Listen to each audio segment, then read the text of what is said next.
Easy, how are we? Johnny, good. I'm running, which is a start.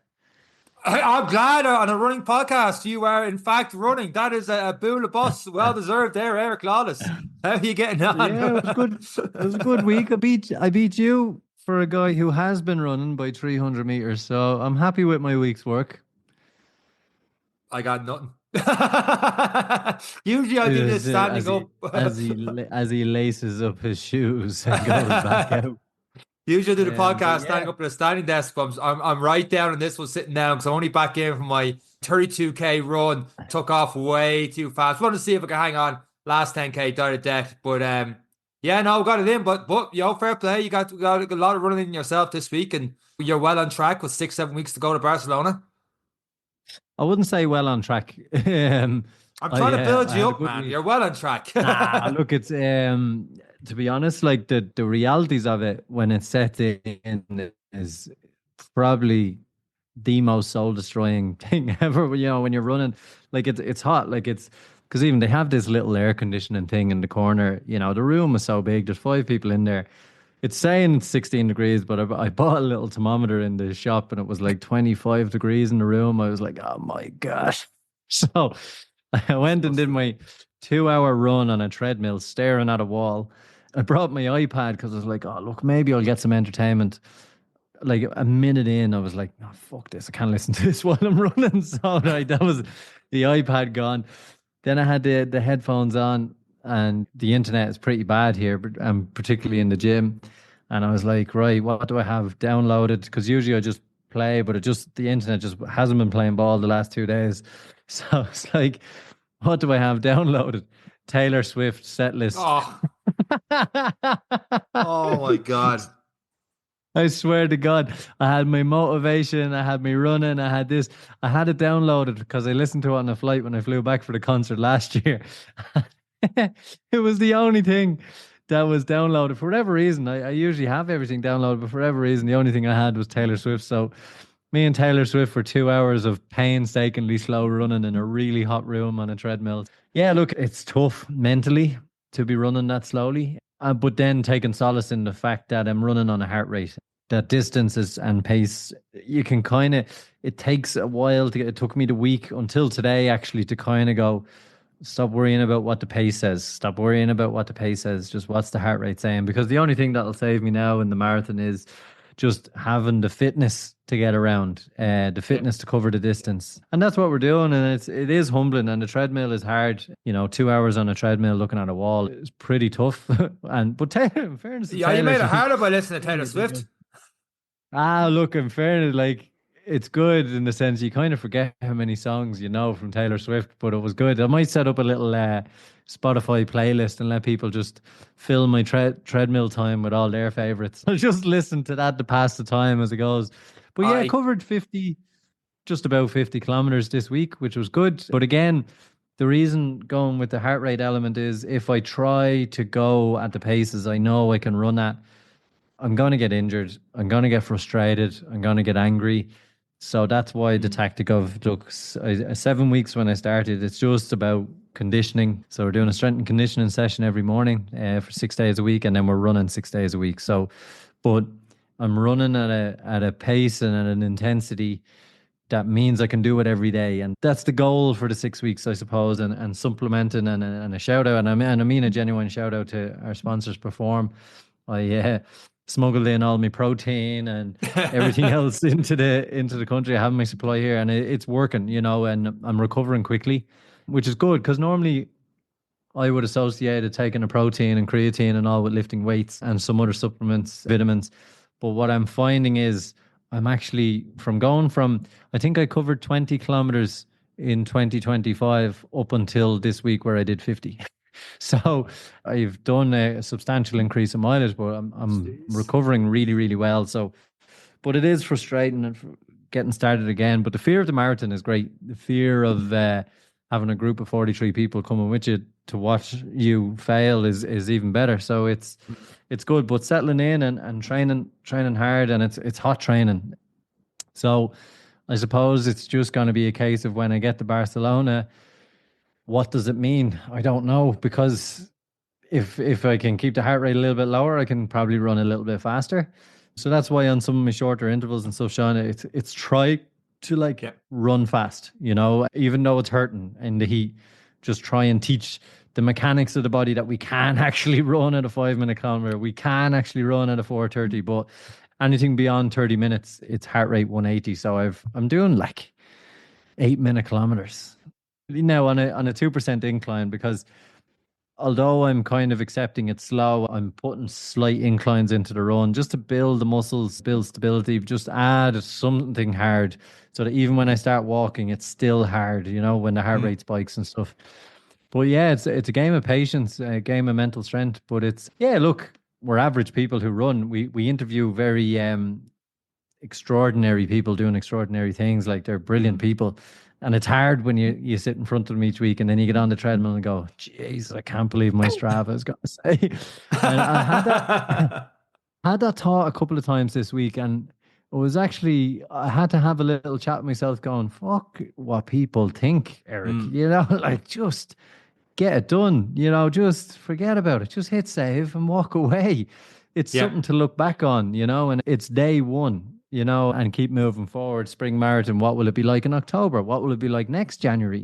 So yeah, really good. Obviously, time is a little bit against us, but it's the fear of Strava. I swear to God, it got me every day this week, every day until today, when I actually seen, Jesus, I covered 50 kilometers, even though they were really slow, but I was there for an hour and 15, an hour and 15, 2 hours Mm. every day, just slowly picking it up. So yeah, we're good. We're getting there, but humbled as always. Running is a great way of just reminding you it's hard gained, but easily lost.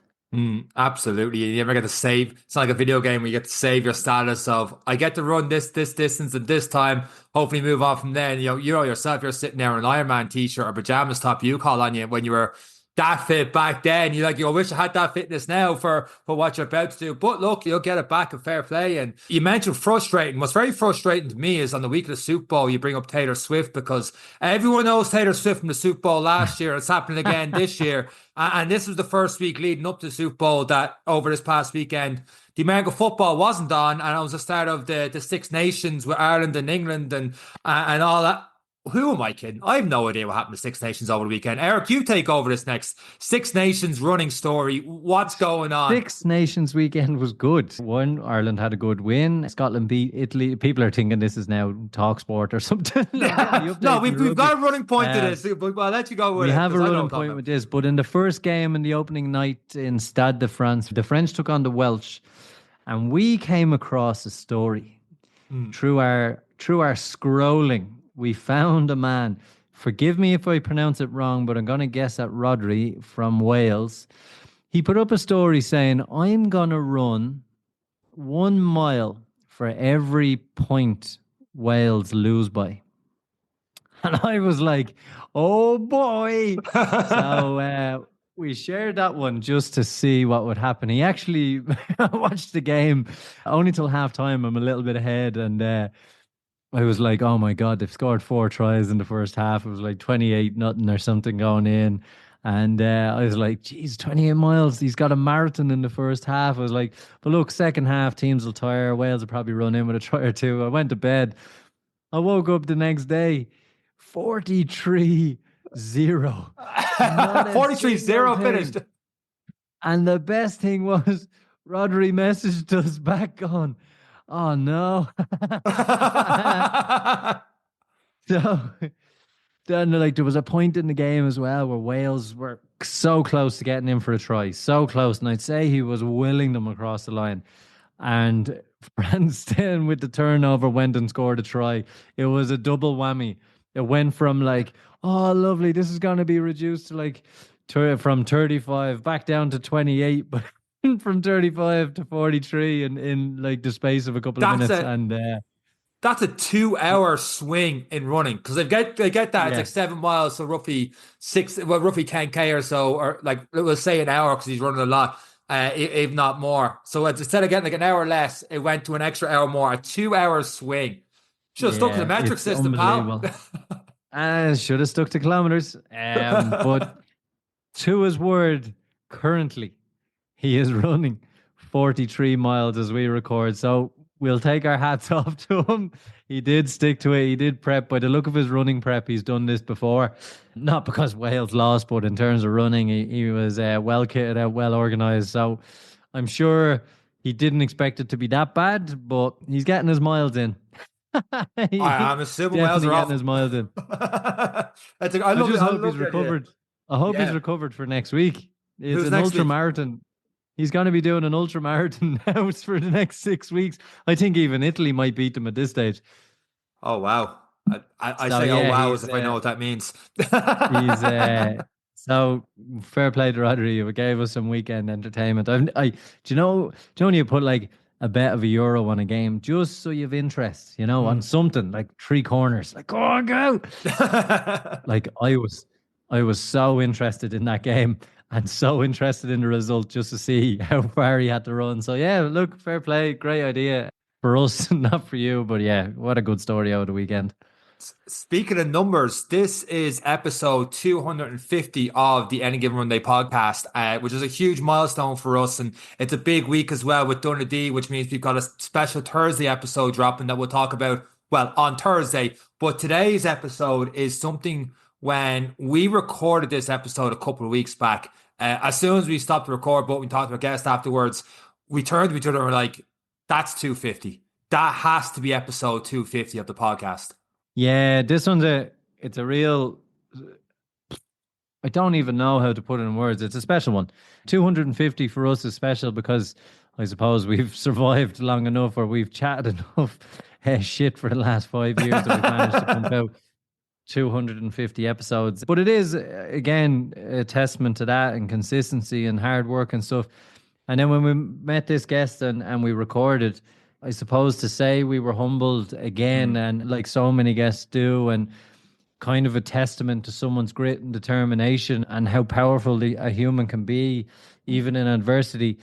I think that's what we said, that we would love this one to be our 250th episode and really signify what running means for us and what running means to so many people that were out there and what we're running for and what we think are difficult and what are actually difficult. And, it's really, really special. And to be honest, it's one I actually listened back to and will listen back to again because me and Sean are fantastic at interviewing people. No, because the story is really good and it's inspiring. It's everything. And it's just so, I can't wait for people to listen to this one.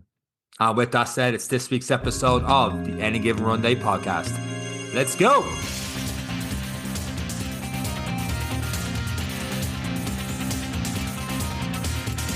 Our next guest on the Any Given Run Day podcast has ran over 300 marathons, winning over 70 of them, has represented Ireland in running, is a founder of Dublin Bay Running Club and East of Ireland Marathons, and despite severing an artery in his neck after a skiing accident early last year, is already back running marathons. Ger Copeland, welcome to this week's episode of the Any Given Run Day podcast.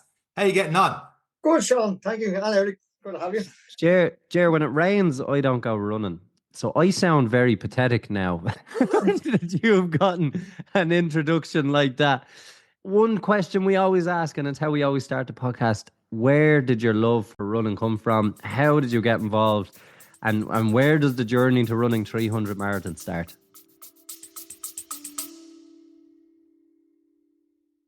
Winter training? You need Ultra Pure Laboratories Wintergreen Heat Rub Cream.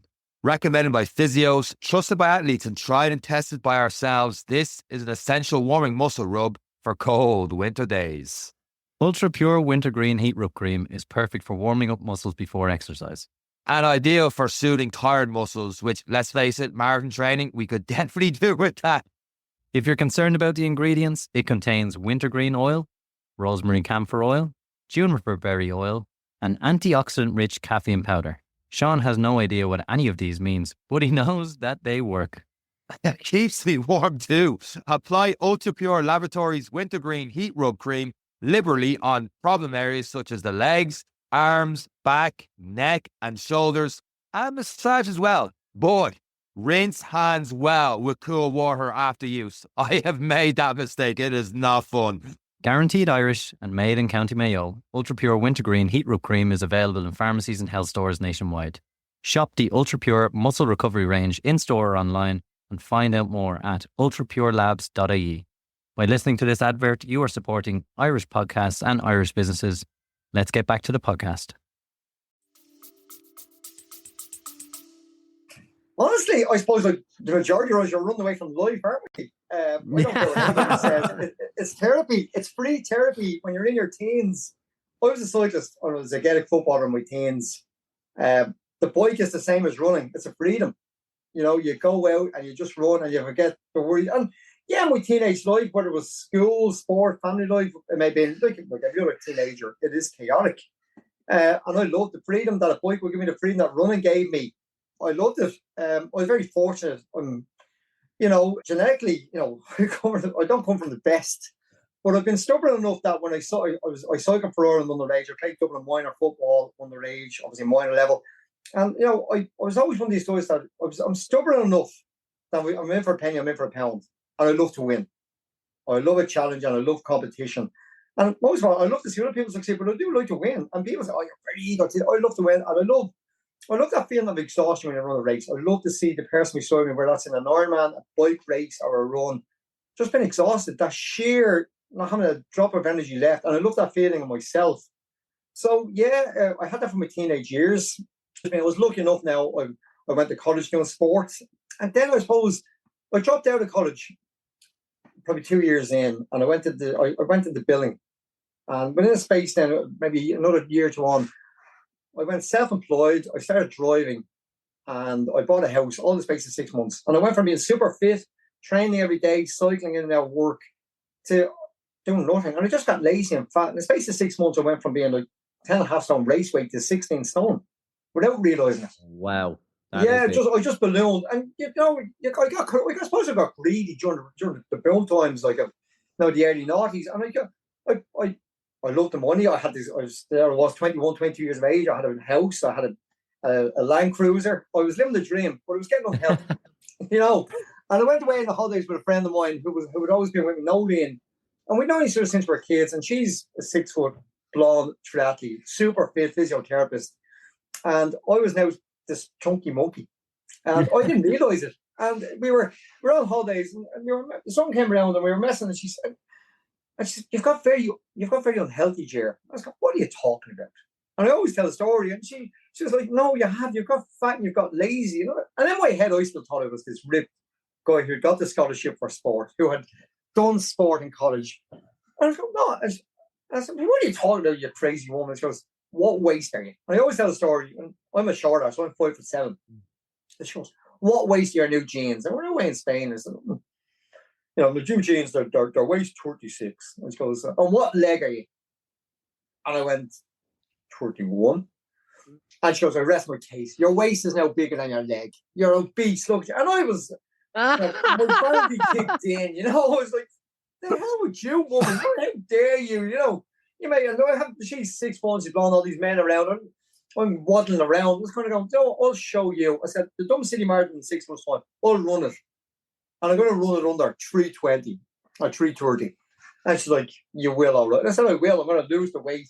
So I came home, and the first couple of days, I went up to the DCU Park, Harbour Park, there, Albert College Park in Collins Avenue. And I ran, that was in 1 mile loops. And I ran the first mile, and I was exhausted.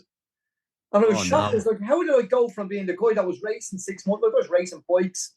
I was doing short runs. I was doing, how did I go from this to this? But then it kicked in. Then that competitive edge that I always had. My competition up to that had been, boy houses, make money. And it sounds very materialistic, but that's what I got caught up in, that world. And then suddenly it was like, no, I'm the athlete again. And I put my head down and I ran the marathon. I think I went 3:20 something.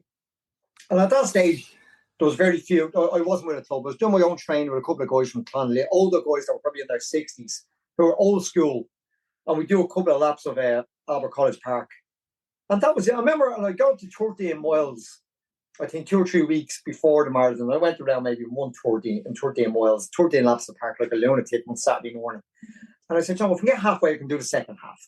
I was in my head, I knew, there was no way I wasn't going to be able to do it.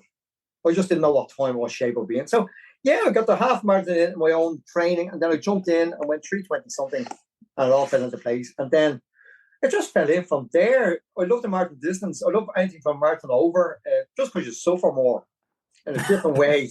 I know people suffering. Like, I know people suffer in their own way. Like, you can suffer in a 5K. I know you suffer in a 5K because it's about speed, and you suffer in a 10K. But the marathon is just, if you go fast, you suffer. If you go slow, you suffer. There's just a suffering for the whole day, for that 3 hours you're out there, whatever it is. And I just really enjoyed it. And at that stage, there was only 3 marathons really that you heard of. You had Dublin, and you used to have Belfast in May. And I used to do the Belfast in May, and then I do triathlons, a couple of Olympic distance, and maybe a half Ironman throughout the season, and then I finish off with Dublin. And you used to have maybe Cork in June, and I think I'd done it once, but throughout the summer then was always triathlon, and then you jump in, and I was Dublin then at the end of the season, and that was my season over. And then from that, it just got more and more. I just kind of got addicted to the marathon and doing more marathons. Was it good to have the foundation in triathlon? Did you find that it complements the running? It's one of the topics we always have. We have a lot of triathletes on, we have a lot of runners on, and there seems to be the handhold of the two. Would you put a preference on marathons? Would you preference on, or do you just like the idea of both and being able to be good at both? I like both. For me, it's it's endurance.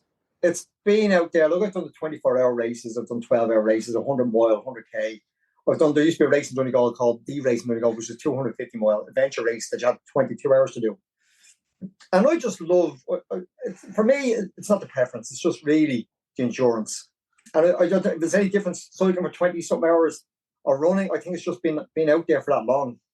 Look, Anthony Lee, Mr. Donadee, he would always laugh at me and say, you know what, you're great for the first 12 hours, but once it gets dark, I always want to go to sleep. And we do 24-hour races. And we used to do 24-hour races, and we'd be out there, and it could be like whether it's the Connemara 100 or, he goes, and Ger is going to be the 12-hour winner, but he won't last the 14 hours. But once it gets dark, all I want to do is sleep. I always just got tired. So night time, we could stay bright all day long. I was the best in the world. But once it got dusky or dark, that was the end for me. But no, I didn't feel each, like a triathlon Ironman, I didn't feel complimented the ultra running or the marathon. I found it was just the endurance. It wasn't like I got better at running because I was doing triathlon. I got better at triathlon because it was, a runner. It was just the endurance again. And I found was the mainstay. I don't know what's more shocking, Ger, the fact that 21, 22, you could buy a house back then, or the fact there was only like 3 races a year. But by the time you were a founder of the Dublin Bay Running Club, like, what was the running landscape like back then? Because like now, it's like there was a 2-hour waiting queue trying to get into Dublin Half Marathon a couple of weeks ago. But back then, like, the lottery system didn't come into the Dublin Marathon to 2020 or 2019, 2020. And it's obviously a big boom then. When you had Dublin Bay Running Club, I know you had East of Ireland marathons, and your first event, you had like 41 runners, and it built from there. So what was the running landscape like back then? Was there many people? Was it a big boom, or was it starting to come? I suppose you could say. I remember, so I did my first marathon in 2001. And I remember there was like 3,000 people doing Dublin. And I remember doing Dublin, and the roads weren't closed this year. Now, you had one lane of the road closed. So like, I always tell the story. I always remember running down by Kilmainham jail. I remember 2 taxis that were stuck across the road from where the car didn't stop them because it was just, but the roads were open. I remember one of the shit, you run and wanker. Before they came a popular insult to us these days, like, there was a taxman with his fist out, like, and there was nobody, there was 3,000 runners, so we were well spread out compared to now. And there he was, waving his fist, screaming, like, get out there, you fucking running wankers, you're holding everybody up. What the hell? But there was nobody around. Like, there was only 3,000 runners. There was talk that Dublin was going to get cancelled. They didn't know how far. Like, it wasn't happening. Nobody was interested in running. And that's what I was saying to you a couple of minutes ago.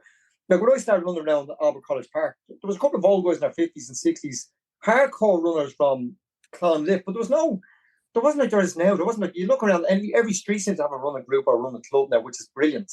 But there wasn't that interest.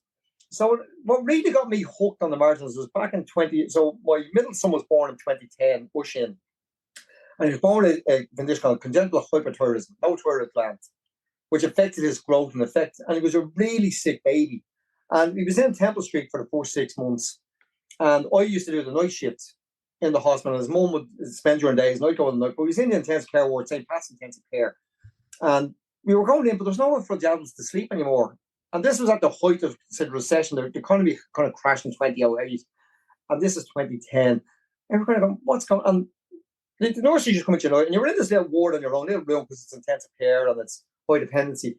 And there'll be a chair, and you say, is there no beds for us to sleep on? And they were like, we don't have anything anymore for anybody to sleep on. We just haven't been able to replace the mattresses that we used to fold out. And this was shocking to me. This is like the children's. And I remember saying to her, I said, what will it take to buy beds for the parents to sleep on the floor? And she's like, I don't know. I said, if I raise 20,000, would I be able to get the beds? Oh, that'd be more than enough. I said, well, I'm going to run 20 marathons in 6 months. As soon as he gets out of hospital, I'll put a plan together and I'll raise you to 20,000. Now, as it turned out, it would have been cheaper for me to give her the 20,000. Because I found I had to, it would have been, this is the mad thing. I found myself, I went to London, I went to Edinburgh, I went to Chicago. I done a world tour. There's very few, besides Dublin, Belfast, and I think there was Waterford, and there was the Portumna 100, which was my first 100k race, which I actually ended up winning. But there was no like the landscape now where you can throw a stone there and you'll hit 5 marathons at a weekend during the summer in this country now. You couldn't at the time. And it cost me money to travel. So I went off and I'd done the 20 marathons in 6 months, which went extremely well. And I found I was doing the majority in 3 hours. And there was a 100k thrown in Portumna, which I won my first ultra. And it was the national championships that year. And I won it. And I was going, this is great. I was falling away from triathlon because I'm bike racing. I was getting more in love with marathon because I was winning now. I was always competitive. But now I found that actually if I put more time to this, I actually get quicker. But I was going, there's no races on. So this is over. I was going, what do we do? And while I was doing this 20 marathons in 6 months, I met a guy called Frank McDermott. And we got and I soon found that he was doing these smaller races as well. There was a league called the West of Ireland League. And they put a race in Salt Hill where you'd run 2-mile loops in around Salt Hill once every 2 months. And we were going, you know what, we should bring something like this back to Dublin. And as you said, somebody set up East of Ireland, and we put a first race on in Clontarf, and there was 41 people. And I was like, okay, there is an interest in people that want to run a marathon every second week, every month. And we said at that stage it was 41. But it's basically a year. We had 5,000 members on Facebook, and our races were selling out. We always restricted our race. Very big, we put almost 300. Because after that, then you need road closure permits, and it just got messy. But up to that point, we were fully assured. We had official measured courses from Athletics Ireland. So we had everything in place, and we just rolled it. And then we started putting a race on once a month. And we had a course in Holt, which were 4 loops around the hill, or we had a course in Clontarf, we had a course in the Curragh race. In the Curragh Army Camp, we had a course, which is like the longest cross-country race you'll ever do in your life, up your knees and mud for 26 miles. I've done that race many times. Pardon? I've done that race many times. Oh, it's awful for 26 miles. But that's what suffering again. Bring it on. But it just got bigger. But was that stage now where we realised the running was getting bigger? It's what it is now. Now, as you say, you have a lottery system for Dublin Marathon. Every race seems to have a lottery system or a standby list. When you did, just bringing up Holt and that 4 laps there, and people are listening going, Jesus, 6 marathons 20 marathons in 6 months. In 2014, with the East of Ireland, you did 10 marathons in 10 days around Holt. And I'll get 2015 in a second. 4 laps around Holt Head every day for 10 days. No, was that a 10 and 5? That was the following year, seemingly. That was the first year. You jumped on ahead of the story. Yes, let's scratch 2014. Let's go straight to 2015. I can't remember this stuff. 2014 was 10. It was 10 marathons in 10 days. Actually, we done every alternative day was Holt, and the first day was Clontarf in the seafront. Right. And then the second day was Holt, and then Clontarf, Holt. And that was just too easy, and you just decided, let's do 10 marathons in 5 days. Didn't suffer enough. What happened there, Ger? So you find yourself when you're around these lunatics that do marathons and ultra races every week. It does get too easy. Like I remember, I think my second or third Dublin marathon, and Dave Brady, he's like the godfather of running. People were saying, "You see your man over there? You see him? He's doing his back-to-back marathon." And I was going, back-to-back? Yeah, he ran Dublin last year, and he's running it this year. They go back-to-back. They're crazy. At that stage, people look at it and go, he is nuts. And people go, it's like his 12th marathon. His 12th. And then you're kind of going, right, now it's like back-to-back. Like people do that in a day. You know, but back then it was like you run one marathon in a lifetime. And that was your ultimate goal. Like it was like, this is crazy. But this, so I found you around these people. We have a big Filipino community with us at Dublin Bay Running Club. And they were like, wouldn't it be great because EOY, East Water Marathon and DBRC went hand in hand. And they're like, let's put the ultimate on. And we had seen it was 10 marathons in 10 days down the country. And we went, we can do that. And we put it on, which brought us on to 2015, which was for the world record of 10 marathons in 5 days, which was all in Hout.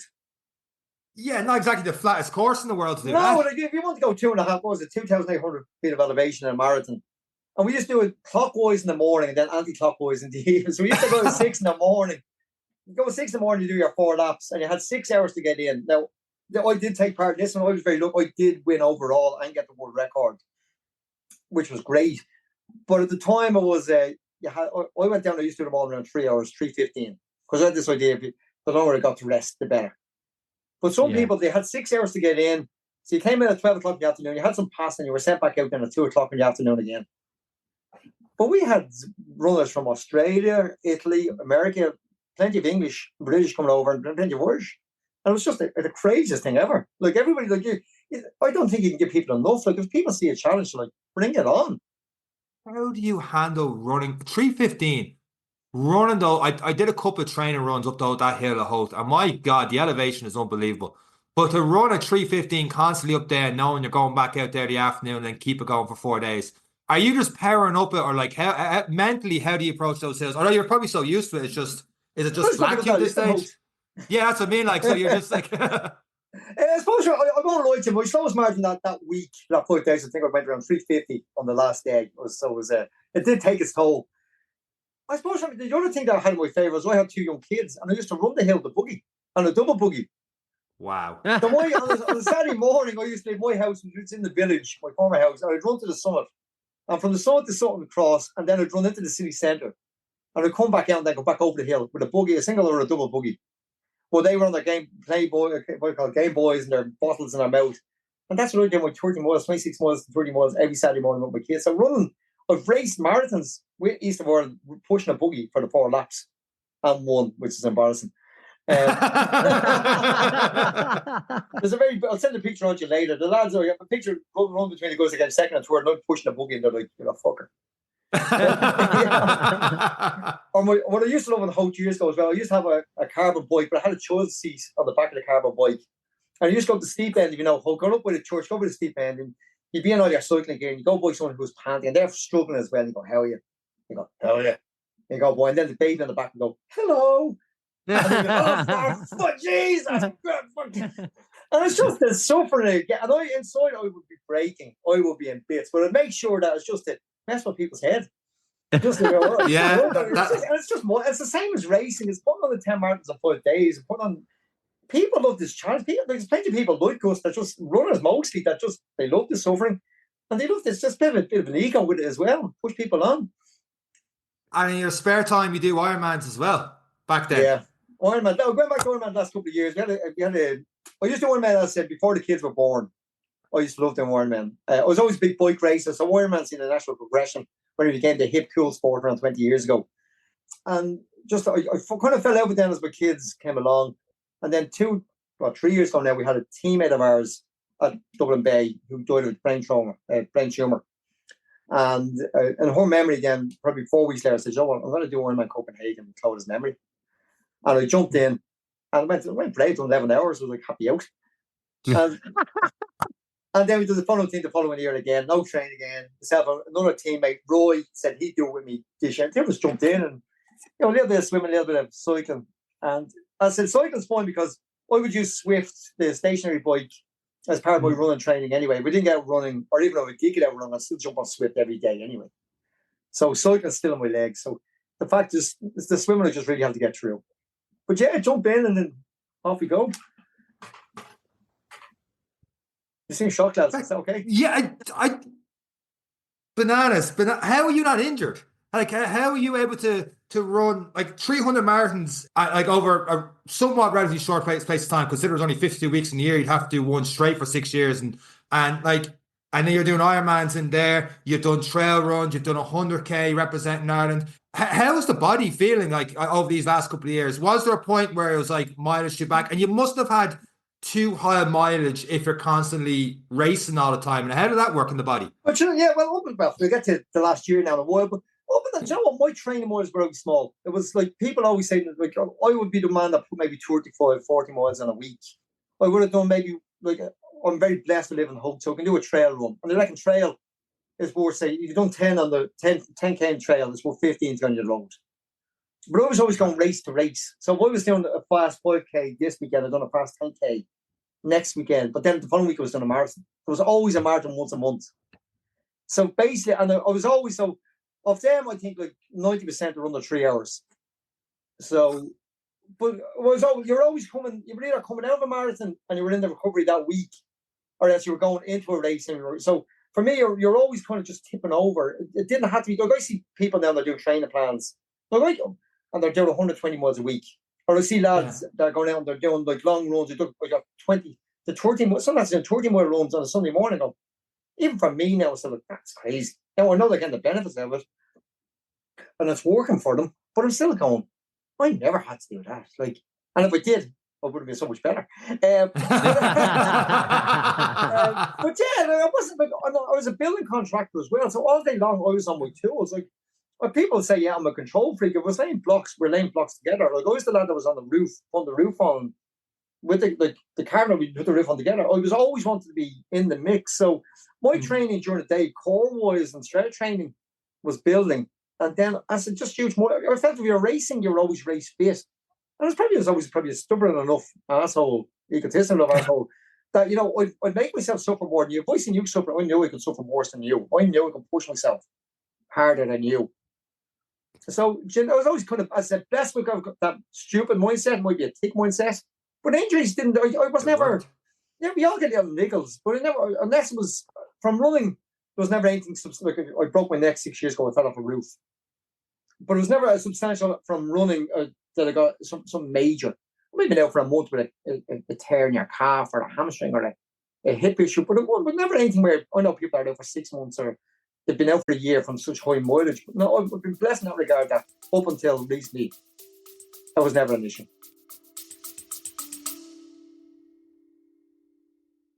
Looking to recover faster, train harder, and perform better? And then what? Perform Nutrition is one of Ireland's leading sports nutrition brands with a number of great tasting protein powders, a range of vitamins, as well as other supplements such as creatine. All products are made in the GMP facility in the west of Ireland, and they have a range of batch tested and informed sports certified products. Perform is trusted by a number of Olympians, High Rocks champions such as Sean Noble, he was in the podcast. Yeah, right, he was. Also CrossFit Games athletes such as Emma McQuaid and many more. Perform's goal is to offer the highest quality, best tasting nutrition products for competitive prices, and now you can get an extra 25% off all products with the code AGR on their website, performnutrition.com. 25%! I'm typing it in now. And don't forget, we are supporting Irish companies. You are supporting this podcast by listening to this advert. So support Irish, get behind your podcast and get behind your local businesses. And until then, let's get back to the podcast. When you look at when you got into running on that first marathon, and it started on a journey to lose weight, and now it's a journey of hundreds of marathons. We have Garmin's, we have Strava, we have training plans. Everyone's an expert. We've clowns doing podcasts. We've all sorts of surrounded by running. You talking about Sean again? Yeah, Sean is the clown. I didn't say clowns, just clown doing a podcast. What have you seen change in that kind of training? Have you seen more benefits in the technology coming into it, or is it getting too complicated, or is it more enjoyable now to have that extra bit of accountability? I think there's many answers to that now. So the first one I used to use a Casio G-Shock. When I was doing up until maybe 5 years ago, I had a Casio G-Shock. And I was a 3-hour pacer, 3:10 pacer for Dublin, 3-hour pacer for Belfast, all the big marathons. And I'd be on a Casio G-Shock and we go, okay, that's 7:52. Okay, that's 50. And that's how I'd work out my miles. And I was at the release and you need to get a Garmin because you need to be hitting the number. Because you can slow you off. Now you see the sign for 3 miles, you go, okay, now I know. And the Garmin kept you in check. I think, yes, it has been over. I think too many people, you see the training plans, you see them. You said to yourself, there's lads training out there like professional athletes. I don't know how to get them. And there's lads there's people out there, yes, that say for every 10 they're getting these amazing plans and training like athletes. There's 2, maybe 1 of some of them that are doing great. It's probably even less. I'd say every 100, there's probably maybe 2 or 3 that actually get the benefits of being a professional athlete, and they're doing amazing. But it's not that guys putting so much effort in, they're not getting the benefit out of it. And they're not living, they're taking away from their own lives, like the joy of life, that they won't have a bar of chocolate. I eat chocolate all day long. I drink Diet Coke. I don't drink alcohol. I don't smoke. But at least junk food, I allow myself to live, and I always did. Even when I was racing it to a high level, I always allowed myself that snack box during the week. I always allowed myself that batter burger. I didn't stop myself. And I always drank Diet Coke and had maybe 7 or 8 bars of chocolate a day. But you see, lads now, they're like, they won't have a cup of tea after 7 o'clock. Or there's no milk. But they're going, lads, for all the effort you're putting in, you're not getting any better. You'd be better doing half the miles and living, and I'd say you probably be a minute slower than you are at the moment. And it is overcomplicated. And as you said, there's plenty of guys out there with training plans and making training plans, and they're idiots. But there's no way. There is guys and they're going, look, they're sending out, they're charging 40, 50 quid a month, and they're sending out plans, but it's one size fits all. They're not tailoring it. Everybody's getting the same plan being emailed to them on a Sunday, and they go, that just does not suit everybody. And people are just, so I said, it's not for me to say. If people come to me for, like, I do train people and I will tailor their plans, and I don't charge because I'm not interested in it. It's because they're usually with my running club, and it's going, yeah, there you go. But there is guys out there that are clueless. There's an awful lot of very average runners out there telling people how to be great runners. And call me wrong, call me an asshole, call me what you will. I don't think that's right either. I don't think there's guys out there who don't get out and run, giving plans out. Like if they've never done, like, if you haven't run a marathon, don't tell me how to run a marathon. But if you ran a marathon, you've done it 5-6 hours, I will listen to you and I'll say, okay, you've been out there, Tom, you've done the same amount of miles in that race as I have. So you have some insight into it. But don't be telling me how to race my man. Look, I had a guy tell me how to do an Ironman. Like, not that I needed or was listening, but he was like, yeah, you'll get through that, no problem, you'll be fine. I was going, like, this was a heavily obese guy. I was going, how do you know? How do you know it'll be fine? Oh, I know, yeah, but this is what you do with your swim, and this, and it's going. And when was the last Ironman or triathlon or race that you did? Oh no, I'm not into that now, but I know, I know we can do it, and this is what, forget it. Like, but there's other people listening to people who aren't so sure themselves are listening to that rubbish because it might instill a little bit of confidence in them. But some of it, I just, for me personally, I think it's wrong. And I suppose that's the difference with social media now. We used to hear conversations over a beer or over whatever in a pub or in a social setting in a club. You'd just be taking whoever's on the soapbox at that time, you could take it or leave it. But now social media, you can get a lot of false information. You can get a lot of other people's opinions. And if, like you said, you're a little bit clueless or beginning in the sport or looking for extra inspiration, you can be picked up on the wrong things. It's a side hustle. Like, for some of them, it is a side hustle. And, everybody's a hero in their head. Like, I remember a fella coming to me I think I'd gone 2:36 in Chicago. So my PB was 2:36 in Chicago. And we were yapping away. And he was giving me all that. And I said, so you've ran a marathon. But he was giving it all that. You would have ran the same time, if not better than me. And he was giving it. And he was, no, we didn't run that. He goes, listen, I got up to 20 miles and I was on the same pace as you. But I knew I would have been able to do it. No. That's when the race starts. But he was deadly serious, like eye to eye. I was like, right, so you've run 20. Yeah, I've done 20 miles of training, but I was on the same pace as you. I knew I was on for the 6-minute miles, but at 20 miles I was done. But I knew I could have competed, and I would have. But you haven't done a marathon. No, but I knew I was at that stage. I was good enough that we would have got to that level. I was like, oh, but that's what I mean. Like, anybody can talk. No one's going to stop you talking, but you can do the walk then. If you're going to talk and walk, and don't talk just to talk. Anyone that's listening to this that's done a marathon knows when you hit 32k, that's when that last 10k is the making or breaking of you. Absolutely, but this many races close to that and gone at that stage. But this fella felt he could come up and say to me, actually, he was deadly serious. That's the way I still say him from time to time. I still think he's run a marathon in the last 6 years. But he was able to look me in the eye and say, yeah, no, I would have got that now. I would have beaten you that day. All right, thanks. Oh, well. But up to that point, I thought he was, I didn't know anything about him. I said, now I do.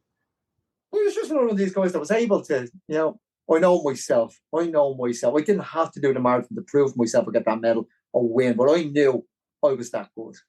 Oh, sweet Jesus. I wish I had that confidence sometimes, to be honest. Don't we all? Lack of self-awareness, more so. Absolutely, you need to sort of run a club or talk to people, buddy. Away. I want to get into skiing last year and all the rest. But before that, leading up to that, or just with all the runs and marathon stuff, what was the main thing that just drives you? Is it just fitness, getting out there? Is it mindset? Is it, do you have goals to try and go from 10 marathons to 5 days to something even more insane for a run? Like, what was the main drive for you before last February? I suppose there's a couple of factors to that. I've touched on before, and there's plenty of people who'll be shaking their head now, going, "What a wanker!" I love to win. There's no better feeling. There's no better feeling. Anybody tells you, anybody that trains or wants to win, or be plays. Look, I said, I ran 300 marathons. 90% are under 3 hours. I was lucky enough. No, I didn't. I never won Dublin. I never won your Corks. But I always said to people, I'd rather win, an EOY, or come, or there's race leagues up the north, or win a Monaghan, win a Dingle, or come second in a Dingle, or place in a race like that 3 or 4 times, maybe 10 times a year. Like in 2018, I won a marathon every calendar month. So every month I won a marathon, which was great. It went big. But every race was a win's a win. You're racing. A win's a win. You can only race who's around you. And I used to say that to people, but I would have went between 240 and 250 month in, month out. And that was great for me. I got to Lanzarote, come third overall, I might win my age category. And I loved it. And anybody says, oh no, that's egotistic. Listen, anybody that's at that level wants to win. I'm sorry, the people that tell you that it's egotistic, you're an asshole. They haven't got the race isn't the same. For them, it might be about quantity. For me, it was about quality. And I love that. And I love seeing my friends. I love seeing my teammates who come up and say, I'm a 5-hour marathon, what can you do for me? And I bring them down to 4 hours, bring them down to 3 hours. And some of them now are like down to 240. And they're amazing. And I go, holy 240, where did that come from? And but that's what they are now. And I love to see that people. I love competitiveness. I love drive. My biggest dislike in life is wasted talent. And that goes across the spectrum, whether that's in your job, whether that's as you as a person, whether that's in sport. I hate, but there's so much potential in people. And it's assholes, as we spoke about, telling you, oh yeah, I can run 2:35. That's a waste of talent. If you can run 35, go up to the line. Anybody can talk it. Now walk it. And I said, for me, it's about seeing people improve. It's the joy of winning, I said. And the joy of achievement. And then at the end, even if you don't win, being able to say, you know what, I had that goal, whether it was the marathon, the 10K, I got there and I knocked it, I finished. A finish is so much better than a DNS. I'll tell you lads, they'll talk the talk and they'll always have the amazing phantom injury a week before the race and they're out. I'll applaud anybody that finishes. Anybody goes to the start line and finishes, I'll applaud you 100%. I'll be your biggest fan, your biggest champion. So it's a mixture of answers. For me, it's across the board. It's the winning, it's the endurance, it's the, as we spoke about before. And seeing other people succeed, and especially teammates and friends. And looking at this through the clubs and through your own club as well, and seeing the growth in clubs, okay, there's those who want to win and who are operating at that. And we've interviewed some fantastic people who are operating on that level. They're competing at that level, and it's great to see. But now there's a mass that are coming in to participate and to achieve their own goals, their own PBs. What is the shift, or why are people getting so in love with the marathon and so in love with run clubs and, our Saturday morning run groups? What is driving people into running now? For me, personally, I was a cyclist. I was an underage cyclist in the early 90s, mid-90s. And cycling and running, they were the two really no-make sports. Now, I played football, so I was used to the banter in the dressing room, getting the arse slagged off before a match or after a match, or you made a mess of it, your game, you had a howler. But you found the guys that cycled and ran back then, we were the nerds. We were the guys that, the Billy no-makes, we were just, keep them on. They're on the spectrum. They do their own thing. That's what was seen as cyclists. I remember when I was training with teens, cyclists wouldn't wave to each other. Pass the cyclist the only way, give you a nod. Oh wait, you didn't get that. I had guys in their 40s that used to pick on us when we were 16 at the same club because they seen all this. Everybody was competition. Everybody, and they were weird guys. They would have been weird guys their own age, and the same as runners. But suddenly became fashionable because it was a club thing now. You can go into a club now and you can have the crack, you can have the banter. For years I ran on my own, I ran with kids. But I run with groups now, groups of lads, and it's like being a football team again. It's a fun activity. It's fun. It's free, which is the main. Look, already it's a pair of trainers, and but you can go out and do anything you want during the week on your own, and then you can have the free with your friends, and you can talk. And there's much more racing out there now. And racing is so much more. It's accessible. And you go to a racing, you'll see like how you Sean, how you Ger, how you Mary, big hugs. Look, it was eyeball stuff when I was racing initially, and it's the same as bike race, but it's just a friendlier world. It's a friendlier sports circle now, and I think that's great. And like people say, get out for a run. It's not like this. Oh, you're going to run one marathon, your hips will be gone, and your knees, and you'll never do another one. Who says to you now you'll only run one marathon in your life, but your hips will never be the same? You know, that was the thing. Like before I even done the 10 marathons in 5 days, I think I ran Dublin on the Monday, New York on the Sunday. And then people saying, you're going to kill yourself. You're going to die. What? I was like, what are you mental? Like, you know, it's a run. Like, you know, but people going, you won't run again. 2 marathons a week? That's crazy. That's got to be bonkers. You're going to kill yourself there. But they're deadly serious because that was the mindset. Yeah. Now it's like, you know, you have fun days. It's like bring the family, do the family 5K. You know, there's balloons, there's face painting, and some races at the end for the kids. It's just more fun. It's just more accepting and appealing for everybody, I think, now, which is great. And clubs are more like families. And beforehand, you join the club, he's with Clonliffe, he's with whatever, another big institution club, Raheny. And if you're at the top of the peak, he's going to get a scholarship. It was nearly our way to the next level. Whereas now they're open, they're all family groups. They're open to everybody, which is brilliant. Yeah, and it is class to see. And it's always a person probably biting off a breakfast roll. It's like, oh, you can't be running. That'll do your knees and your ankles and all the rest. They've just never done a thing in their life. Like, it's don't know what else. You've done Donadee last year, and Donadee is a prime example of the running community. It's the best of the best, running wise and the community wise. Look around the cheers you got out for everybody. Like, you know, you even said yourself, like Mark on the MC was giving you abuse. Everybody, but it's all good natured. Oh yeah, like, absolutely, like, and then when you're coming on to the 5 hours, and the last song they play is Loser. And everybody's happy. You know, Beck, you're a loser, baby. And this last coming, they're going to miss out by 5 seconds. But everybody's still cheering and willing. Like, if you can will someone on to finish within that 5 hours, everybody is willing you on. There's no one there going, hope he doesn't. Like, that kind of, he's not going to make it, just stop. Everybody's going, I hope he makes it. I hope he makes it. And it's that feel-good factor. That's the running community now. It's just a much better feel-good factor than anybody. Absolutely. Even I was there last weekend down the half marathon stuff, and some people are using that as a training base for the 50K and just, you know, talking to them on. It's just a real feel-good buzz and stuff. It's like, what better way to get a long run in than here as opposed to trying to go out by yourself and stuff. And it's absolutely brilliant. Like, as soon as I had the chance to sign up for the next year, I was in, based more so community than anything else. Like, I know it's great. As I said, like, the days out, I think, like, you're always going to get eyeball to eyeball up the front when you have the events. The boys that are fantastic. That's competition.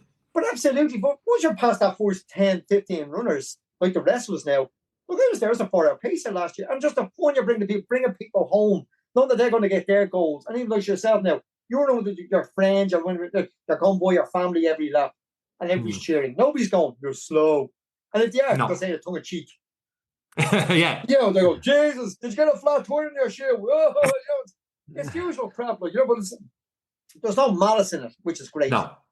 Absolutely, yeah. I know, and as I said, when you're lapped with the first guys, Ian Fitzgerald, when he used to be Gary O'Hanlon or Sean Hill, and everybody's still applauding. Go, come on, guys, it's just a joy to see them lap you. Yeah. You're not going, oh my God, I've been lapped for the third time. You're actually going, look, they're awesome. Holy and those boys, I remember Ian Fitzgerald, when he lapped me 3rd or 4th time, he's like, come on, Sean, keep going. I'm like, how does he have the energy to tell me to keep going at the pace he's running? Like, he's encouraging me. Oh, yeah, absolutely. I'm obviously encouraging him, but he's trying to push me on and try and get me to keep going while he's at the same time trying to concentrate and win a thing. Like, it's phenomenal. But that's how racing's become now. Like, and I suppose social media has made it a smaller community. In one way, it's made it a smaller community. Everybody knows everybody. Whereas beforehand, like, you know, 10 years ago, would you have known when Gary O'Hanlon was winning? You wouldn't have known him. Whereas now I can send a message to Ian or Gary, you say, well done today, go, and you get a message back. Steady. Yeah. And which is in one way, technology is fantastic in that way, and everybody knows, and you can applaud, and you send a private message, which is brilliant, like, you know. Yeah, it's a phenomenal community, but it was one where you were almost taken completely away from last year when you went skiing up in France. Reading into it, best coming from your mouth. What happened, Ger? What happened? I've done numerous podcasts now. It's best way. I was skiing one Thursday. Went away with my wife and my eldest son. And on the Thursday morning, 8 o'clock, half 8 in the morning, slopes really open. And there was a couple of students, and it was this big French guy, he was probably around 18, 19 stone, 18, 19 years of age. And he skied into his friends. We were waiting to go on the ski lift, and he skied into his friends, and he knocked them over. And I'll never forget, he had a Man United bubble jacket on. I'm a real anti-Man United. You know, give me Liverpool, Celtic, but anybody but United. But he knocked his 5 or 6 friends over. It could have been a few more. And they all went down with pins, and they all got jumped up. They're speaking of French, and now they're saying to him, "You big flipping idiot," like, you know. Yeah. But he had no control. You could see him coming around the corner. He had no control. He didn't know how to stop. And it's just the schools and the colleges taking a group of lads out. And they do it every Thursdays and Fridays in the skiing season. There's always the students out there. And I said to Jenny, and I said to my son, I said, Jesus, look at him. I said, the size of him, he's going to kill somebody today. He just has no control. And we laughed about it. Lo and behold, 10 minutes later, we're up the next slope. And Jenny's up the top of the slope making her way down gradually. It's a bit mushy. I'm in the middle. And it's 40 foot wide. Like, it's not as if it's a small, but there's no, Fiona's down below, aching to get on the black room. Can I go, Dad? Can I go, Dad? He's a fantastic skier. And I said, wait till Jenny gets down. I'm just going to wait here till Jenny comes. And lo and behold, 40 foot wide, I'm on my own. This guy comes around the corner. And I said, oh no. And I said, if I move to the right, he moved with me. If I moved to the left. And I was just literally just swaying on. And it was like somebody like a bad footballer taking a penalty. And all they could do was aim at the goalkeeper. He was just in such fear. And I said, he's going to hit me. And he did. He came straight into me. But he knocked me over. I had my helmet on. I rolled over. Now, he was worse than me. He did the cartwheels. Like, his skis and the poles went arseways.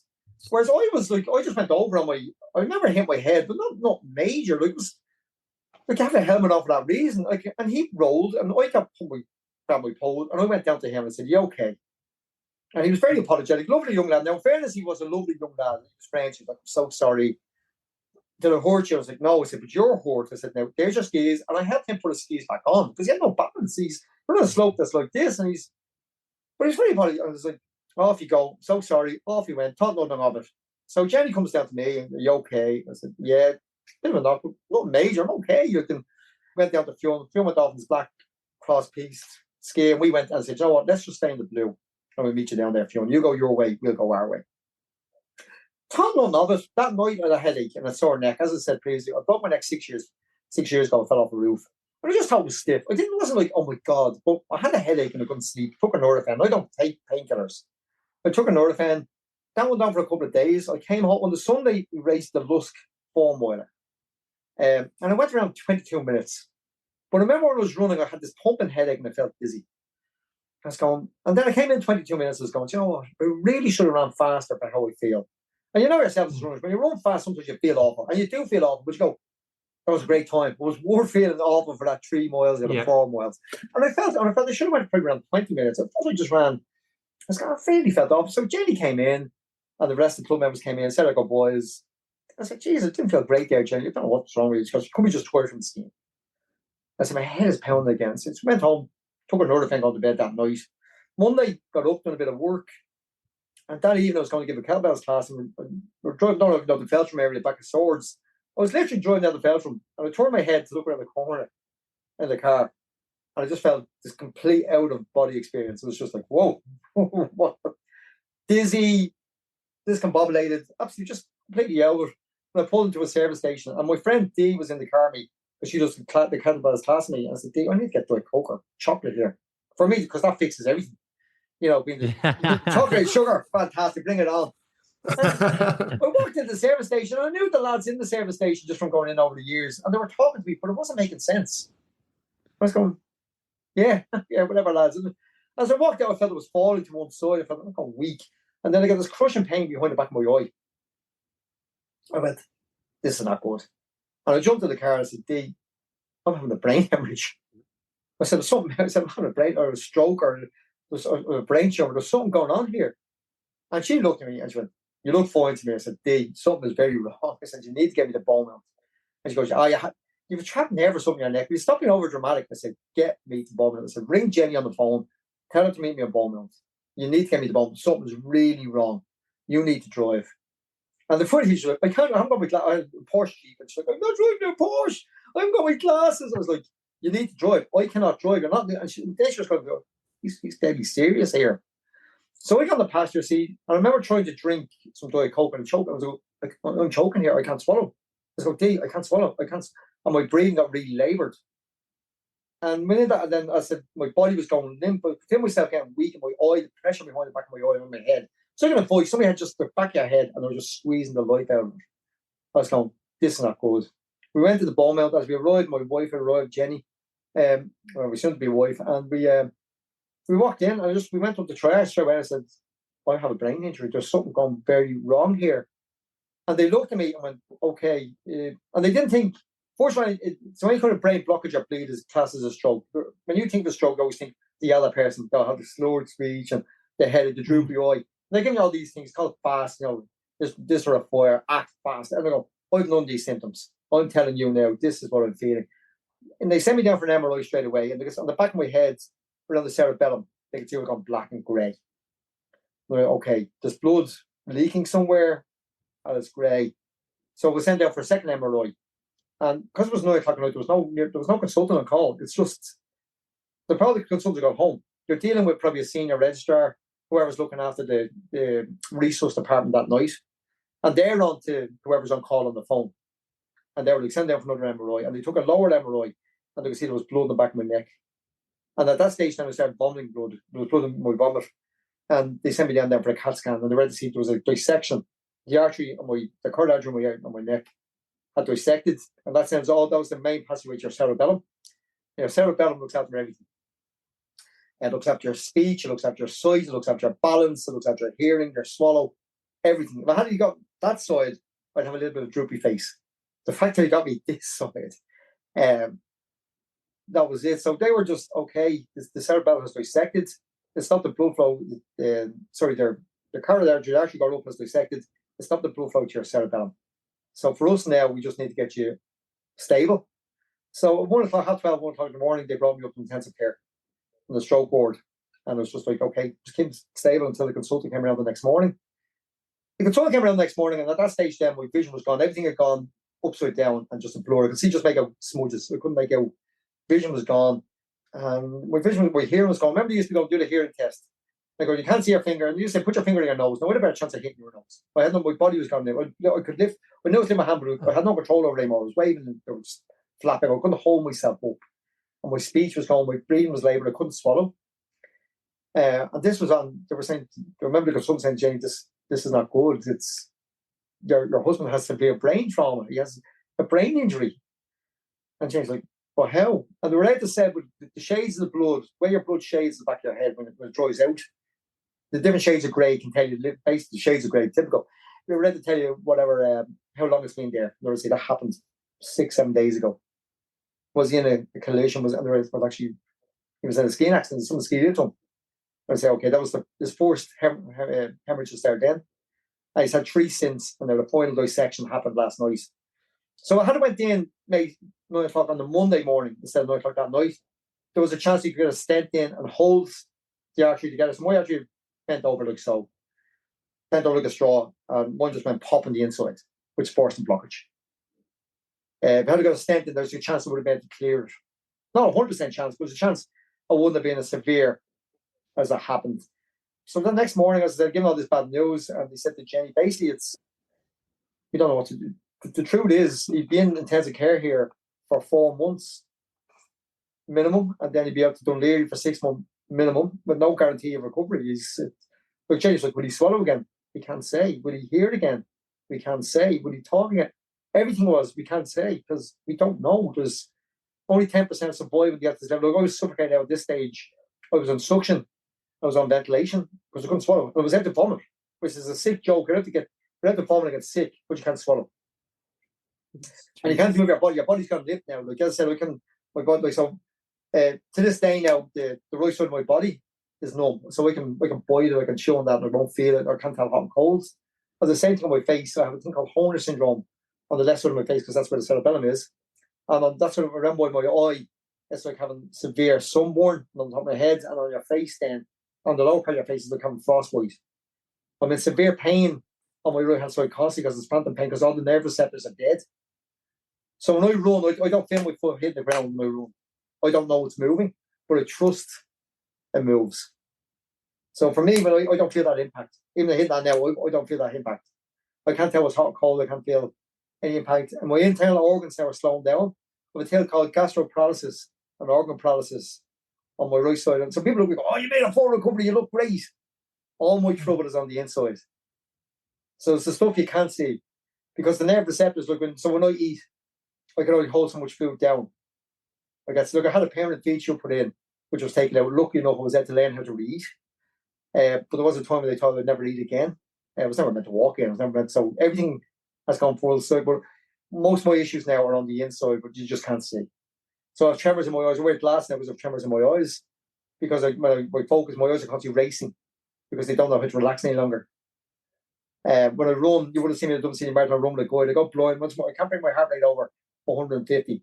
When I go over 140, I go completely blind. And after maybe 10 or 11, the whole of my body goes limp. And that's why I had to go with me now for long distance running. I was reading that you Again, I say I don't run when it rains, Ger. Well, it's only because I run for shower these days. I get electric shocks in my head because my body can't process. It can't process anything. So when I get hit, it's just like that now. When I get hit, it doesn't know where it's warm, it doesn't know where it's cold. So the only way your body processes injury now is like little electric shocks. So when it rains, if I run the rain, I get electric shocks in my face and my body. Jeez. At what point on that path to recovery did you have a moment with yourself that I'm going to start running again? I'm going to get better. At what point in that recovery process did you begin to realize, listen, I'm getting better. I can do this. I can do that. How scary was that? And it was terrifying. It was the last night after 12 hours in the hospital. It was like, Jenny, say goodbye. Like, I knew I was gone, and they're like, good. Last words were given after 12 hours, and then it was getting very dark. It was only ever my kids had been away. They were away that week still with their mum. And we're like, do we ring them? Like, so we've rang my ex-wife. We're like, we agreed we weren't going to bring the kids home. There's no point looking at me in an intensive care ward. That's not good for any trauma for any child. But we did decide if it did look like it was nailed, get them home ASAP. But lucky enough, that never happened. But as I lay in hospital for that first week and a half, I was only ever 2 minutes away from biting my tongue. I was going, this is not how I live. I don't go from being one of the fittest guys, if not the fittest guy in the room, being a guy that can't walk. Like, you put me in I was in a wheelchair and I'd fall over to the side. I couldn't sit up. I was soiling myself. I couldn't shit. I could do it over. My body had left me. In my head, I was still Ger. My brain was still intact, but I couldn't do anything. And I remember they were like, you had to get a nose feed in now to feed you because I couldn't swallow. So I had a nose feed in my stomach, in my nose for 6 weeks. And then you put the permanent feed in my stomach, which, lucky enough, I did learn how to eat again. And that actually, my body rejected that. So it was a case of learning how to eat again. But I suppose the big turning point was maybe 3 weeks. And I had this amazing physio called Sonia McConnell down there in Beaumont in the trail. And she used to say to me, if you can get your feed in your stomach, they give you the stomach feed and you can pump yourself up a milkshake. Because it's just a syringe. That's how they taught her to eat from now on. And you can get on your Zimmer frame. You can decide not to go to Dunleary, the rehab centre, for 6 months. They'll let you go home and they'll send a rehab team out to you for 6 to 8 weeks. That's all. But at least you're home. I remember thinking, okay, that's so after 3 weeks, there's videos out there, you'll see that I have a page called Work It Out 2025, and that's my recovery page now. But you see the very beginning how I'm trying to learn how to walk, how I'm trying to learn to do silly things again, put your finger on your nose, which seems the easiest thing in the world. But when you have control of your body, like, your finger might be going. I said, we've got something hitting your nose. Like, you just haven't got a clue. Like, you just like put your foot in front of you. Like, even to this day, if I jump out of bed in the morning, I'll fall on my arse. Like, my body doesn't listen to me anymore. Like, the certain times I had to get warmed up. It's like, I can't concentrate. Read a paragraph in the newspaper. Like, I can't retain it at the best of times. I reread, it's like, oh, look at that. Like, someone mentions, what the hell, Alzheimer's? What the hell's going on? But it's just like everything tires you. I sleep for 16, 18 hours a day. And that's why that could maybe be continuous. That may be forever. Like I said, only 10% live from the level stages. There's not enough information, not enough research on this type of injury to know where it's going. But Anto Lee, the famous Anto Lee from Donna D, he was coming to me once a week. And I remember saying, maybe 4 weeks in, I said, Anto, and he's the pacer selected for the Dublin Pacers and the Dublin Marathon. I said, Anto, I want to do the Dublin City Marathon. And he's like, okay. I said, I want to pace 6 hours. That was suddenly a goal. And he's like, no, you're not. What did he tell you? He said, you can't even walk on your Zimmer frame into the loo. The loo was at the end of my room and my ward, 10 meters away. I was like, I know, but this is my goal. I go, shut up. I said, Anto, I will. Let me. And suddenly then, it went from, okay, I'm going to go 6 hours now. So I came home, I got released into community care. And I had another fantastic physio called Sarah at work. And within 2 weeks, she had me walking on the trails with my sticks. And then she had me down the beach. And we'd run for 20 seconds. And we'd fall over, you know. But I pick myself back up. And to this day, look, I run to the beach every morning because I'll get up in the morning, I run the beach, and then I'll sleep for another 4 hours. But to this day, look, I still run the beach and I fall over. I sent you a picture, everything. I'm running the snow there 2 weeks ago. But I fall over. Once you accept you've no balance, you've no cerebellum any longer, and these are the consequences, and go with it, you're okay. So Sarah brought me to the beach. I only run the soft sand and fall over. Tried to pick myself up, or she'd pick me up, and we go again. And it just, from there, it just grew. We went 6 weeks later, we done the LSA race and done a beta for a 4 mile race. And I was going, you know what, I was actually looking up, I'd gone down to 7 stone because I couldn't eat. I was actually, this is great, I'm looking at you. Oh my God, this was like for these guys, like 6 minute miles, and you're like a kite. 140. It is a go, but anyway, the weight's gone back on since. But yeah, it just came back. But I've no balance. And when you're running, you don't have the balance. It's forward momentum. Even though I can't feel on that leg, I still have to believe. And it does go forward, even though I can't feel it. But because that balance phase, you can propel yourself. If you ask me to walk and I need to hold somebody, or I'll fall over, or I'll get a mile and I'm exhausted, but I'll run all day. It's like, it's the one thing I've been left with, which is, it's great. It's fantastic. It's one thing I could have been asked. I said, yeah, running all day long. So you couldn't walk, and your front had run. You couldn't feel anything on one side. Your goal was to get to the Dublin Marathon. You received the Lord Mayor's Medal that year, 2024, just gone. Less than a year later, when you're doing a Dublin Marathon, could you not have just accepted that and not ran a 3 hour, 6 minute marathon and made the rest of us feel really bad for that, Ger? Like, I could walk and run all year and I was getting nowhere near that, Ger. Could you not have just went, I'll just do a 4:30 ease in and maybe build to the next year and get a little bit faster and stuff from there, Ger? Could you not do that for us? I was going to get a t-shirt for you, and I was going to say, imagine being passed out by a guy that had 3 brain hemorrhages at that dissection. I'd be mortal. But I thought that would be too much for too many people to pass them out. Do you know what? Matt Collins was my pacer, and he was my guide. Matt Collins is a 225 marathon. He's amazing. He's super, you know. And I couldn't have asked for a better guide that day. Matt was there saying, Ger, we're coming to a curb, we're going to a ramp, 5, 4, 3, 2, 1, lift your legs. We're going left, we're going right. And Matt it was a walk in the park for him, you know, 3 hours. Up until mile 18, we were on for sub 3 hours. And wow. My heart rate went up to, I think it was 157. My watch was beeping. And Matt was like, show me your watch. He says, your heart rate's up to 157. He goes, now, do you want to push on here? We go sub 3. Or else, you know, you take the risk that you may end up in intensive care this evening, you know, or else we can go, do we slow it back down slowly? Because the goal was always 3:15 to 3:30. And that's how the previous day had said to me. And he still owes me, and you can listen to this podcast now, he still owes me a naked photo on Facebook. He said, you go sub 3:15. I will post myself naked on Facebook if you go sub 3:15. And I'm still waiting for that photo, Anthony. So whenever you're ready. But yeah, so 3:15 to 3:30 was always the goal. But it was just, you know what, with Matt was so comfortable, Matt was so encouraging. Even though I couldn't see, from, I think, mile 10 in my vision had gone completely, a mile maybe 16, 17, my body got completely numb on both sides then. It was just a lovely feeling. The amount of support you got around the course. And Matt was, as I said, we decided there and then, we said, we pull this back a little, because you know from mile 18 in, you're hitting Milltown. It does get a little bit tougher. It does, this one it really has bites in. Yeah. And I probably could have went some 3, to be honest. And that's not being autistic. That's just, we could have put my heart rate, I wouldn't put myself under more stress. I was just starting going, let's save this for another day. How scary was that first time? Or was it like, did you experience more after mile 18 of just losing all those symptoms starting to kick in? Had you experienced that in training and stuff before that you were like, you were relaxed with it? Or were you like, Jesus, this could be a bad idea to hit 42.2? I'm assuming for the first time since the accident. Yeah, like training, I don't do that thing to train. I haven't done any long ones besides half marathons. I know the distance wasn't an issue. But for me, I suppose, I hadn't experienced the full numbness. Like, you're used to one side being numb. The 2 sides being completely numb, the vision gone. Yeah, and do you know the point? I found myself going, I was going, Matt, did you hear that? I'm making sounds. He's like, I heard it, Gerald. But I found myself like a bunch of go, I was going, dude, Matt, this is messed up. I'm making sounds. I've never made sounds before in my life. I laugh at people when they're grown. And, you hear people talk to themselves racing. Come on. I go, I'm one of those people. I did all the time.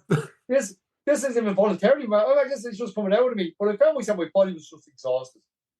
And when I felt like when we actually stopped when we hit the line, I actually stopped. I just fell over. It's like, it's funny. As soon as you stop, I could fall over. But I couldn't do it up to that point. Once we kept on that motion going forward, and Matt, the crowds, it was brilliant. It was just like full on, keep the head down, keep on going. And for me, it was great because I talked to my consultants. I was like, I'm going to do the marathon. And they were like, we want you to do the marathon. Like, it's going to be hard. Like, and my goal is still to climb Everest before the next 4 or 5 years. That was always my goal before I was 50. And it's still my goal. And like I say, this consultants, and as we're getting to the end now, my big thing now is making brain injury people aware. It's not the end. Like for me, like I'm out doing the odds, and he said over at you're a million times better than we ever imagined. 5 years of rehab, we would never imagine you'd get at this level. Yes, you have a numb body. My jaw dislocates, which is like because of how I'm in day-to-day pain. Like there's no point sugarcoating it. Every day, even as we talk to you now, I'm in pain. My body aches. And that's probably an 8 or 9 out of 10. My eye is burning. Like my face and my jaw is sore. Like, and that's from talking, that's from eating. And but I can't touch it. I can't feel it. Like I can bite myself. So it's a multitude of things that are going on constantly. Like digestion. I have it's called gastroparalysis. My organs works between 21% and 38% on my lungs, my intestines, all the day. But you don't see that. Huh. So every day is a constant struggle. Like it's as I said, I sleep for 16 to 18 hours. Like after this now, I'll go sleep the next 4 hours. And that's when you say, can we do an daily podcast? I was like, happy days. Brilliant. I ran for my hour this morning on the beach. I can go to bed now. And it's just, you're exhausted. Like your life is completely different to what it was, but I'm still alive. I'm still fighting on. And the consultant, I'll be saying to consultants, and they're like, Ger, when you're coming in to give the talks, because there's young guys in their 30s, in their 20s, who may have had strokes for different reasons. As I said, any blockage rate bleed is classed as a stroke or a hemorrhage. And I couldn't say that word for a long time. It used to embarrass me saying stroke. And that sounds, people would say, oh, my mom had a stroke, Ger. She got over it in 4 weeks. I didn't have a stroke. I had a brain hemorrhage. I used to say, I had a CEAD. I had a dissection. I get angry about it and go, yeah, we granddad as well. I go, you're not listening to a word I said. Or oh my God, I know it's class. Like it's like saying I'm buying a car. What car did you buy? There's 1,000 different types out there. So there's 1,000 different types of strokes. But the one that we all know about is the Mercedes. The one and only, the one that's the front of your face, where granddad was left with a little speech impediment or a bit droopy face because he smoked 80 John Pepper Blue a day, because he went drinking. I didn't do anything. And that's what people think a stroke is. I was going, no. Mine was caused from a dissection. It was a freak accident. There's better odds on winning the lotto than there is this happening. That's how mad it is. And the funny thing, like my mate Roy, who I run with now more than anybody else, the morning of I was going skiing, he actually texted me, #don't do a Schumacher. And it's the same thing again. It's a freak accident. And my kids would always say, oh, Dad, why did it happen? I go, I never ask why. I never once do I look up and go, why, God, why did this have to happen to me? I say, I'm so blessed to happen to me, not my wife, not my kids, not my close friends, because I was better prepared for it. I'm stupid enough, egotistic enough to believe I'll get on with life. I mean, I'll never make a full recovery. I'll never be the old Ger. But I know that I'm strong enough to get on with being the Ger that I'm left with now. And that's enough more. Like, that's better than 99%. As you say, 3 hours, 6 minutes. It's better than 99% of the runners out there. And that's enough. But for me now, as I talk to consultants, and it's like, what can I give back now? And I was talking to young guys, 25, who may be born with a hole in their heart that went completely undetected. And suddenly they end up having a stroke and they find out this or that body is limp or that. I've been in the wards. I was in the wards with boys in their 50s and 60s in intensive care who died at 3 o'clock in the morning. Same thing as me. They choked out. Because when you can't move and your suction machine gets full, you choke. And that's a freaky, horrible, it's a horrible experience at 3 o'clock, I can assure you. And you're crying out and your voice is gone, help, help. That's all you can say. And obviously they're in a glass ward, but you're hoping that machine goes off in time. That someone's going to hit you and bring you back. And I've been there once or twice and there were dark days. But I've seen two guys either side of me die in that first couple of weeks. And as I said, in my head, I was still Ger. I was still the fittest guy in the room, but I couldn't understand why my body had deserted me. But it was also in the other end of the ward, we have guys who are 25 who now, because of a hole in their heart or a heart deficiency, they had a slight stroke. And because of his blurred face and the numb face and the blurred vision, they're going, my life is over. You know, guys, it's not. We have so much more to live for. You know, and it's hard for people to understand because it's unseen. People look at you, I've said a million times already, you look great, you made a full recovery. Well, how did you define that? Well, I seen you around the marathon. And did you see me fall over the line? Did you see when I was sick for days, when I slept for the next 72 hours afterwards? Did you see my numb body? Did you see my broken body or my gastro paralysis, you know, where I couldn't pass anything for 6 days and your best league stage is take a laxative? Can you see those parts? But I don't hold that. I try to embrace that now, and I embrace that with people that are injured, the people that have the same brain injury or a different type of brain injury. We're going through the same kind of, there is hope. We can all do this together. We can all get through this. Like we're all on our own story. We're all on a different journey. You have, like, I don't know your personality or Sean, but I also know that you have your story. There's a reason why you run. You may only tell your partner, or it might be your mother or father are the only people who know, but we all have a story. We're all running as some form of therapy. There's not one person out there going, I run because it's lovely. It's not. We're all running out there because we have a story. Anybody that's motivated is running because they're running, whether it's soccer, boxing, jiu-jitsu, we all have some focus. And whether you're running for your sister that died 10 years ago, or you're running because your brother's ill, we all have a story. We're all doing it for a reason. And it's making people, for me now, it's making people aware. My story is brain injury, because it goes under the radar. As I said, 10% only live to the level I got. And for the 10%, I'm at the higher level that's getting over it. But for me, which is, yes, I have my spirituality, I have my faith, and I can only put it down to that. And I'm a very positive person, and I'm a stubborn prick. And that's what I put it down to. You know, and yeah, the years of racing, the years of, you know, having the running community around was great. I had the triathlon community. I used to be a high performance trainer for GA clubs before this happened. You know, it's kind of ironic. Like before this happened, 2 years ago, I finished a degree in high performance in sport. But I also was halfway through a course in trauma counselling. And it was for people, and I always said, I was dealing with people who had some kind of trouble that they broke up. It was only for men. And I always had the name Work It Out. It was Work It Out 2024, 2025. Therapy for men through sport.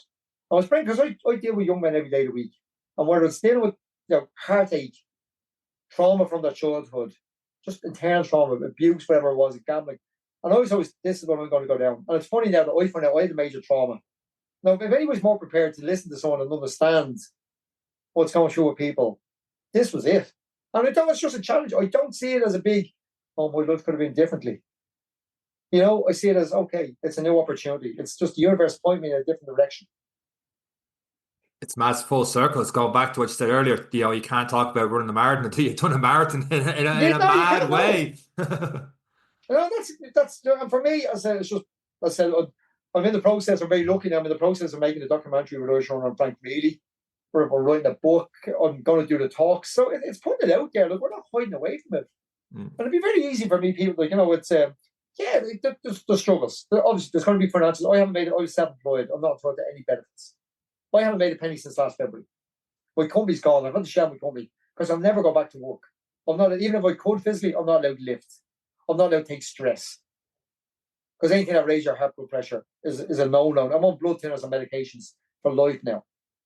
So there's parts where you go, yeah, it's completely different. I can allow myself to feel sorry for myself, but where's that going to get me? Like, it's only negative energy. It's wasted energy. That negative energy might well be put to something positive. So when I start always sleeping 14 hours a day, I give me 2 to 4 hours extra that I can put towards my story, helping others. And that's where it's going. It's the opportunity to talk to guys like yourself and say, okay, yeah, I was a good runner. I was never the best runner. I always say to people, I was never a Premiership footballer, but I was probably the best at the Championship level. I was a good Sunderland. For the amount of effort I put in, you know, I was blessed I was able to run so many sub-3s. I was blessed I was able to turn up every week if I wanted and run 250 without training. Maybe if I had put the 100 hours in, 100 miles in a week, I would have been that 230. I don't know. I never know. But I'm very blessed and fortunate to where I got. And just be able to give something back now, still encourage. Listen, I'm still here. So it's great to have that opportunity. And phenomenal that you mentioned us in your book as well. I couldn't believe you said you were going to do that. You mentioned about that fact disaster. You know, I think Sean's still out there, you know. Yeah, you might mention the book how many times you're going to pass me out in a couple of weeks' time. But Much of not wearing like an American football top would be fine. The knockout this year, I won't. I'll stick with the top. Eric dressed me in for this one. I have him on brand, Ger. Ger, to bring it full circle, the Lord Mayor's Award, was that a symbol of a point in recovery? Because obviously you're still living it. It's still the unseen. But was that a moment of triumph and one, let's say, could it be one of your proudest runs you've ever done and that's signifying that moment? Yeah, it was my proudest day. It's for many other reasons, obviously. You know, I've won races on behalf of my son who was ill, and my middle child who was ill when I ran the first 20 marathons in 6 months. It was lovely being able to achieve bigger races. I won national records. I've done 12-hour races. I've won national titles and 100k races.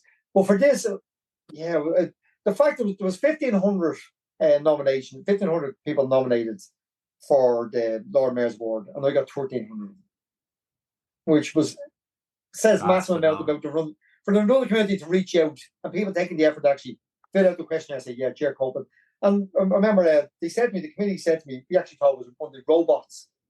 No, the bot replies. But people were replied, They were saying, there's something going on, something fishy. But we said, we actually opened them up and everybody had a different story. Everybody was able to say the 50-word piece, I know Ger from, or Ger brought me running, Ger paced me. And that was lovely to know that you were recognised from your peers, which is great. And just to get back running, there's a very famous picture, you've seen it, I say famous, it's famous in my head. It was myself and Jim Ogney embracing. Jim Ogney, the race director before, and after getting the award. And it was so emotional, but to find yourself, like, even my wife said to me yesterday, she was going, so sometimes get sad, Ger, because I think you should really get home from Dunleary now. The rehab centre, that was just 6 months are up now. And the fact that we've done so much, we've achieved so much in the last year, like last 11 months now since it happened. You know, it's so to be the Dublin City Marathon was always the goal, but you had to go around it so fast, they had to have all the encouragement. And everywhere you go, every race you go to now is like, Ger, well done. And I'm not, I said, I don't want to be anybody, I'm not looking to be an inspiration. I'm not looking to be the keyboard hero. And there's too many of them on Instagram, there's too many of them on Facebook. You know, I hate this thing, no, not everybody, not all heroes wear capes. And I'm not looking for that. I'm looking to make people aware, whether like it's a brain injury, unfortunately it's cancer, or whether it's we can all get through this. We all, as I said, we all have our story. So yeah, that's for me. And I think the Lord Mayor's Award, it was just to have that many people behind me, the recognition that I wasn't so bad that people didn't recognise what I did bring to running. I mean, bad as a person, I was not as a runner, but yeah, I had EOY. I brought people into running. I got people to reach their targets. And for people to have to show me that I was still held behind their regard was amazing. And even now, like, I still get hundreds of messages a week of people going, Ger, your story's just great. And so you're more shocked by people that don't reach out to you than the people that do. You know, there's actually, you see somebody go, geez, they never reached out. I thought they would have. Or that. And then you see people that go, Ger, you may have only met me once in a race, but I voted for you because I knew what you were about. And that's great. And just that story, that it's just, yeah, it's hard for my family, my young kids, but it's a feel-good story. It's not the end. And it's a feel-good story for running, that we all kind of, like, we're all running from something, or we're all running to achieve something. And it's just that story again. It's just going, you know what, we're not finished. And it's very simple. And I don't get wrong, I thank my lucky stars every day. I have a wonderful wife, I have wonderful kids. I have my faith, I have friends, I'm surrounded by great people. And I said, being given the opportunity to express it through podcasts like yourselves, what more would you want? I can't go to negative. I can't just go, oh no, poor me, I've lost it all. It's not going to get me anywhere. But I don't want to do it. I want to be the guy that goes, oh, we can get through this together. And my motto of the club used to be always, me, we. As the shortest poem in the English dictionary, it was Muhammad Ali. A lot of crest in our club, but always on their arm, it always has me, we. And it's very true. Like it's always me, we. You know, I can lead you, but it takes the we of us all together to pull through this. And that's my take on it. On that note, Ger, it's been absolutely fantastic having you on the podcast this week. I realise we've taken up a lot of your time. Absolutely brilliant. And now I'm petrified. So to go back out running now, so you don't lap me too many times in Dundee next month. You won't miss me. I remember when Eddie given his run day. Sure, it'll be fine. You won't miss me. I'm sure we'll get that sorted on that one. And on that note, thank you very much for listening to this week's episode of the Any Given Day podcast. Myself, Ger, and Eric. Take care. Thank you.